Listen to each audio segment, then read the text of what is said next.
বিদ্যা, জ্ঞান ও সুরের দেবী সরস্বতী পূজা আজ সারা দেশে ভোর থেকেই মণ্ডপে চলছে পূজার আয়োজন। শিক্ষা প্রতিষ্ঠানগুলোতেও রয়েছে পূজার আয়োজন।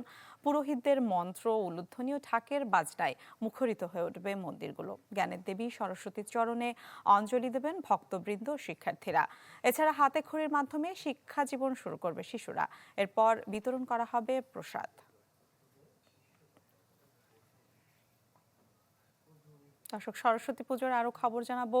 গোপালগঞ্জ ও সিরাজগঞ্জ থেকে যুক্ত হচ্ছেন আমাদের সহকর্মীরা। শুরুতে গোপালগঞ্জে যেতে চাই, সেখানে রয়েছেন সহকর্মী বাদল সাহা। বাদল, কেমন দেখছেন সরস্বতী পুজোর আয়োজন? মিলা, আজ সনাতন ধর্মাবলম্বীদের ধর্মীয় উৎসব বিদ্যা এবং জ্ঞানের দেবী সরস্বতী পূজা অনুষ্ঠিত হবে। এই পূজাকে কেন্দ্র করে কিন্তু গোপালগঞ্জের যে মন্দিরগুলো রয়েছে সেই মন্দিরগুলোতে কিন্তু ব্যাপক আয়োজন করা হয়েছে। আমি রয়েছি গোপালগঞ্জ সরকারি কলেজের যে মন্দিরটি রয়েছে সেই মন্দিরটিতে। এখানে কিন্তু শিক্ষার্থীরা এই মন্দিরে এসেছেন এবং তারা কিন্তু যে পূজার যে আনুষ্ঠানিকতা সেটি শুরু করেছেন। বিশেষ করে সকাল 9টা থেকে 11টার মধ্যে কিন্তু এই পূজাটি অনুষ্ঠিত হবে এবং তখন কিন্তু যে শিক্ষার্থীরা তাদের বিদ্যা এবং জ্ঞান লাভের আশায় তারা দেবীর পায়ে অঞ্জলি দিবেন। এছাড়া কিন্তু যে যারা দর্শনার্থী থাকবে তাদের জন্য কিন্তু প্রসাদের আয়োজন করা হয়েছে। এছাড়া কিন্তু বাসা বাড়ি সহ যে অন্যান্য যে কলেজ এবং স্কুল রয়েছে সেই স্কুলেও কিন্তু এই পূজা অনুষ্ঠিত হবে। ভবিষ্যৎ হোক নিরাপদ, বিনিয়োগ হোক বিশ্বস্ত, আর আমার পছন্দ সল্ট বে।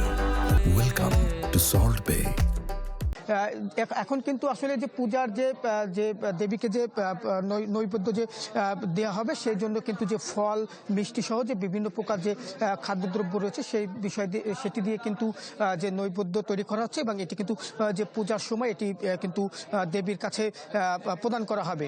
এরপর পরই কিন্তু যে এছাড়া কিন্তু এই পূজাকে কেন্দ্র করে ব্যাপক ধর্মীয় অনুষ্ঠানের আয়োজন করা হয়েছে মন্দিরগুলোতে। এই ছিল আমার কাছে গোপালগঞ্জের সরস্বতী পূজার অনুষ্ঠানের সবশেষ খবর। মিলা।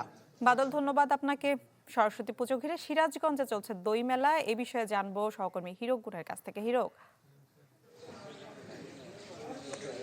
সরস্বতী পূজা উপলক্ষে কিন্তু প্রতি বছরের মতো এবছরও সিরাজগঞ্জে আয়োজন করা হয়েছে দই মেলা। ঠিক ভোর থেকে কিন্তু এই দই মেলাটি শুরু হয়েছে।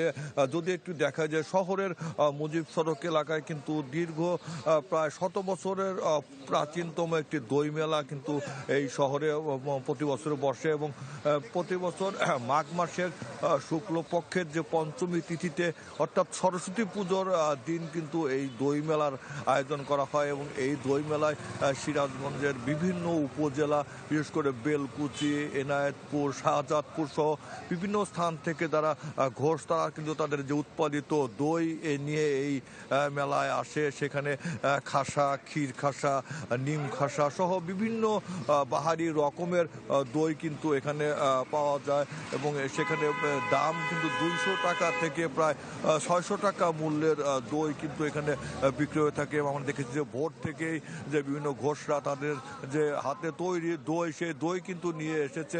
তবে অন্যান্য বছরের তুলনায় এবছর কিছুটা পরিসর কম হলেও কিন্তু আমরা দেখেছি সকাল থেকেই যারা ক্রেতা তারা কিন্তু দই কিনছে এবং তারা পরিবার পরিজন নিয়ে কিন্তু ওই মেলায় আসছে এবং সবকিছু মিলে কিন্তু এই সরস্বতী পুজো উপলক্ষে কিন্তু এই যে দই মেলা সেটি কিন্তু দীর্ঘদিনের একটি ঐতিহ্য। সেই ঐতিহ্যকে ঘিরে কিন্তু আমরা দেখেছি যে আজকে অনেক মানুষ কিন্তু এই সরস্বতী পুজোতে দই মেলা তারা দই কিনছে এবং তারা পরিবার পরিজন নিয়ে কিন্তু তারা সেই দই মেলা উপভোগ করছে। মিলা। হিরক, ধন্যবাদ আপনাকে। দর্শক, গোপালগঞ্জ ও সিরাজগঞ্জ থেকে যুক্ত সরস্বতী পুজোর খবর জানাচ্ছিলেন আমাদের।